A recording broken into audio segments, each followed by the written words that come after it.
সংঘবদ্ধ লড়াইয়ে নয়া উদ্যোগে ধাক্কা দেওয়া গেছে কেন্দ্রকে, এমনটাই মনে করছেন কংগ্রেস সাংসদ প্রদীপ ভট্টাচার্য। এটা দৃষ্টান্তমূলক একটা প্রতিবাদ।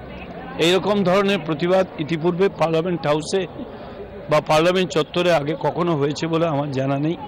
সমস্ত রাজনৈতিক দল সংঘবদ্ধভাবে প্রধানমন্ত্রীর হঠকারিতার বিরুদ্ধে তীব্র প্রতিবাদ জানাচ্ছে। হিউম্যান চেইন করে যে প্রতিবাদ তৈরি করলো, এটা একটা ভারতবর্ষের ইতিহাস হয়ে রইল। তৃণমূল না চাইতে পারে, কিন্তু যে বেশি হওয়া উচিত আছে, কারণ কিছু লোকের টাকা লিক করেছে এবং সেই টাকা তারা জোগাড় করতে পেরেছে। সুতরাং তারা টাকা কি করে মজুত করলো সেটা অনুসন্ধান করার জন্য জেপিসির দরকার আছে। সরাসরি আবারও চলে যাচ্ছে আমাদের প্রতিনিধি কমলিকা সেনগুপ্তর কাছে। কমলিকা, আমরা শুনলাম তিন দলের তাদের প্রতিনিধিদের বক্তব্য, আর কিছুক্ষণের মধ্যে যন্তর মন্তরে সেখানে সভা শুরু হয়ে যাবে। তো সেখানে জেপিসিতে যেহেতু তৃণমূলের সায় নেই এবং এরপরে আদৌ সেই সভাতে কংগ্রেসকে কতটা পাশে পাবে তৃণমূল, এখনো পর্যন্ত কি মনে করছে রাজনৈতিক মহল? সরকার পক্ষ থেকেও এডিএমকের আশা, এবং সরকার পক্ষ থেকেও আমরা দেখেছি যখন রাষ্ট্রপতির মার্চ হয়েছে তখন শিবসেনা তাদের তৃণমূল কংগ্রেসের সঙ্গে ছিল।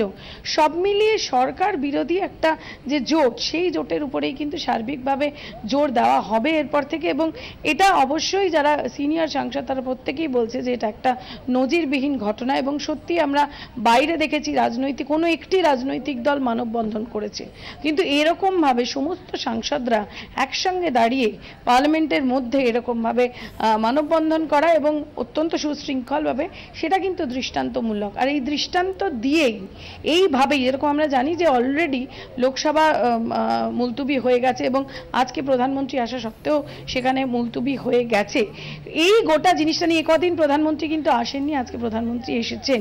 সুতরাং এই কটা জিনিস নিয়ে লাগাতার কিন্তু কেন্দ্রের উপর চাপ দিয়ে রাখতে চাইছেন বিরোধীরা। ধন্যবাদ কমলিকা।